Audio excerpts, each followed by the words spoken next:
Hello. Do you suffer from the disease of people pleasing like I do, and I know a lot of people do? Well, friends, I'm here today with my friend and author, Trina Stutzman, who has literally written the book on how to overcome people pleasing.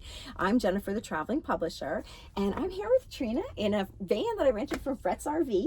Hi. Hi, Jennifer. Nice to see you. Thank you so much for coming. You're welcome. I love your book. When I was working on your book, it helped me so much, and I know my team members felt the same. So we did an interview, and I'm going to link to it in the description, about your publishing experience, your publishing journey. But because I think that people pleasing is experienced by so many people, I wanted to do this video as well. So can you tell me a little bit about what is people pleasing, and how might someone know if she or he has it?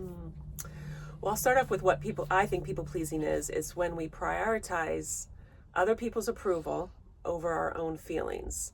So we desire people pleasing or approval. That's okay. We desire people pleasing, other people's approval more than caring about our own feelings. So we betray ourselves, we abandon ourselves for that approval. Or another way we could say it's a bargain for love. If I do this, then you will love me. So that's a simplified version. That's profound. So we bargain for love daily, us people pleasers. So it's like strings attached. Strings attached. It's very manipulative. It's, if I do this for you, then maybe you'll do this for me. But a lot of times people don't reciprocate back. And especially if we haven't communicated that. Right. Like if I'm doing something for someone thinking that, oh, well, this person's going to do it back, but I don't say it. Right. We don't communicate it. So, and the other big wake up call for me is when a friend had told me once that people pleasers are liars. Wow. And I was like, oh, yeah, that hurts. I mean, people pleasers don't want anybody to think bad of us. So for somebody to say that I'm a liar, you mean I say yes when I mean no, or I say no when I mean yes, or I say it's fine when it's not fine, or when somebody asks me where I want to go out for dinner and I say whatever, but I really don't want to go to the diner down the street. But we get resentful and we get frustrated because we haven't expressed ourselves. We haven't asserted our ideas and thoughts and feelings. So in my work as a life coach, I help people to grow in asserting themselves. Ooh, and how do you do that? That's tremendous. Well, I start by helping them discover and uncover maybe what they want, what they need to admit to themselves, where they're frustrated. We often start with the frustration points. Oh, I love that. I have a favorite quote that I say, behind every frustration is a desire. So we look at what's frustrating us, and then we do the flip side. Well, what is it that we really desire as a result of that frustration? Maybe we want help, or maybe we want support, or we need affirmation or validation, or we need whatever the frustration is. There's I believe there's a longing behind that frustration. That makes a lot of sense. And so once you've identified the frustration and you found the desire behind it, then what do you do? Well, I always say you have to start small, because we can't just suddenly change the dance on everybody. Exactly. So, because that's right. This is impacting other people. This is impacting other people. So I say start with safe people. So I know Jennifer's a safe person, and she knows that I'm working on people pleasing. So I'm going to say, I might disappoint you, and is that okay? And she's going to say, yes, you can disappoint me. And so you recommend having this conversation before an actual instance occurs? I would say, yeah. I love that. So not waiting until you are faced with that dilemma inside, that conflict right. of, my friend has invited me to go to a restaurant that I don't favor. That's not the time to bring this up. Exactly. So I would say pick a few close friends and say, you know what, in this new year, I really want to work on not people pleasing, or doing it a little less. We can't just start with, backing off 100%. So let's say I want to people please 5% less in the new year. How am I going to do that? I'm going to tell Jennifer, a friend, she's safe. I know that I can practice on her. So practice on her and deal with the anxiety of disappointing her, because that's the real challenge, is sitting with people's disappointment. And if you've had children, you know that when you stop people pleasing, you're going to disappoint people. And that's the hard part of not people pleasing, is living with that anxiety, that uncomfortableness of knowing that you've disappointed somebody. It's really, really interesting. I absolutely love that. And we're coming up on the new year and the holidays. What do you find about that? Anything? Yeah, I mean, there's lots of shoulds around the holidays, and that's step one in the book. Yes, what is step one? What is step one? Stop shoulding on yourself. Love it. I forget. Let that should go. Let that shit go. That's really good. Exactly. So one year, I know at Christmas time, I took a big piece of wrapping paper and taped it to the wall in the kitchen and listed all the things that I thought that I should do for the holidays. And I made my family, I encouraged them to put their names next to the things that they would be willing to do. And if nobody put their name next to it, it didn't happen. That's genius. So I let that should go. Because if nobody cared about it, I was maybe doing things that people may not have even cared about. Exactly. But I thought I should do. Yeah. So that was one thing that I would suggest. And then there's also a prayer that I constantly prayed. And that is, save me from all the good things that you don't want me to do. Wow. Save me from all the good things that you don't want me to do. And so I had to trust that there was a God, there was a being that didn't want me to do everything. And I was asking for help and saving me from doing all those things. So those would be some of my tips for the holidays. And, you know, we want to do it all, but as people pleasers, it leaves us exhausted, resentful, frustrated. I kind of say people pleasing is like trying to keep a ball underwater, a beach ball underwater. Mm-hmm. The pressure of that is exhausting. It just takes a lot of strength. And so when we let go of that people pleasing, we feel more free, and we have more energy, and we can really live a more free and thriving life. But there's a lot of growth in the process. There is, and that's where there's 12 steps. That's where the 12 steps come in. That's why there's not 2 steps, Yes, there's 6 steps, yes. there's 12 steps, friends, Yes. 12 steps. And they're all phenomenal. And this is a book that you can pick up a few minutes, waiting for my kids. Yes, people pleasers don't have a lot of time. No. I have, at least for me, I don't really ever complete books. I just open them, take what I need. And so when I was publishing this book with Jennifer, that was the perfect format for me, because that's how it's bite-sized. There's a reflection section, there's a personal story from my own life, there's some freedom toolkit, which is some practical tips to go through. So it is really a book that you can pick up anytime and look at again. I've had people read it a couple times, just to refresh themselves. And so it was a lot of fun to put this letter out into the world, my love letter to the world. I love that. That's beautiful. And you don't have to read it in order, right? Exactly. If you pick up Trina's book and you say, this step appeals to me, right? Yes. You could do that first. Or you could even make a game of it. I'm just going to open the book today and I'm going to hit upon a tip and I'm going to act on that. Mm-hmm. So I'm curious, Trina, is people pleasing something that's just kind of people are newly aware of, or has this been around for generations?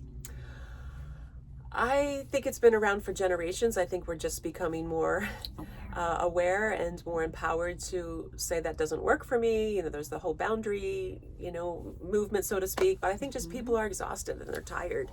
We're finding that, stress is impacting our bodies. And that was my story. I, had thyroid cancer, and that was kind of the impetus for overcoming people pleasing in my own life. Was I wanted to be healthier. And so I think this book is about health. It's about, self-care, community care, because when we take care of ourselves, it impacts our whole community. It sends out ripples. So if you're worried about becoming too selfish, don't worry about that. Because anything you do, any way that you grow, is only going to just empower and inspire people around you. They're not going to like it, but I always say people that get most upset with your boundaries are the people that have been benefiting from your lack of boundaries. So when somebody gets really ticked off that you say no, you probably should have said no years ago. That is so wonderful, so wonderful. And what do you think about the example that we're setting for our children? Like if you're starting to realize, oh, you know what, this sounds a lot like me, maybe I need to get better. Might that have a ripple effect on your friends and your family and your children as well?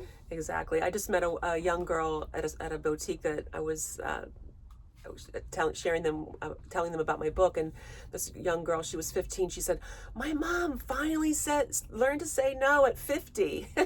Wow. She was 16 and celebrating that her mom had finally learned to say no. It was just so, I was like so happy for her mom, because I'm like, wow, well, at least, and that's what I say, don't wait till you're 70 to start living a different way of life. Like, start small, start, you know, in steps. But the biggest challenge is I'm finding that people pleasers have a hard time investing in themselves. So they have a hard time asking for help, getting support in doing this journey. But the journey is hard. It isn't easy because there is a lot of anxiety and guilt feelings. It's years of doing this pattern, so it's really challenging to overcome it. And like I said, my book came out, and I had to kind of do people pleasing 2.0 because it felt very scary and vulnerable to really let people in on who I am, because most of my life we hide and we stay small and we don't tell people how we think, what we think and feel, and share opinions. So this was kind of my work of like, this is what I think. Exactly. And read your subtitle, Trina, because I think the subtitle of the book was really well crafted. And yeah, it's one woman's journey of awakening to find peace using practical tools to become her true self.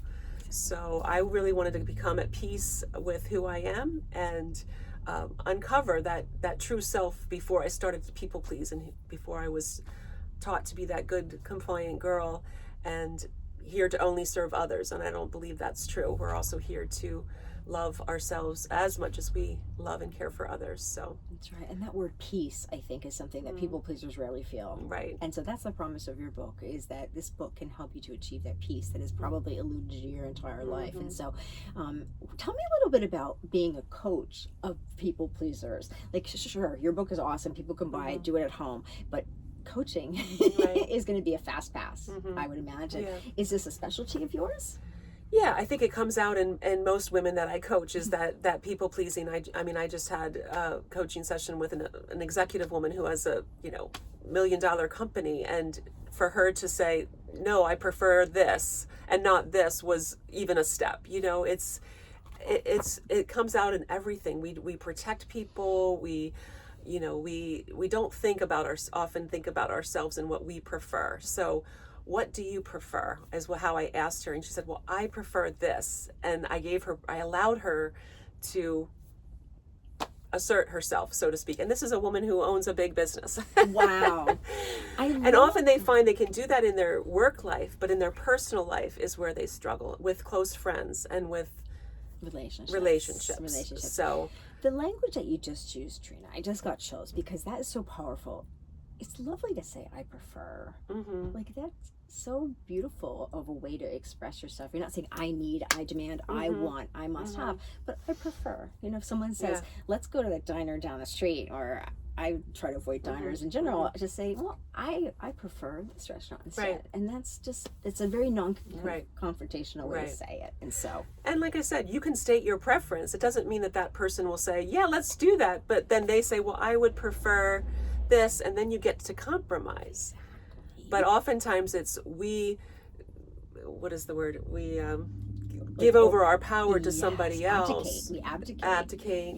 We abdicate our power, and then we end up being disappointed, but we didn't assert ourselves. Exactly. That's just so profound. And and also with even that, I talked about Christmas, but even with my kids, we do. And my son, I say in the book, at one point, he's like, I never asked you to do that. Wow. And it was like, you're right. Right. I just thought that's what I should do.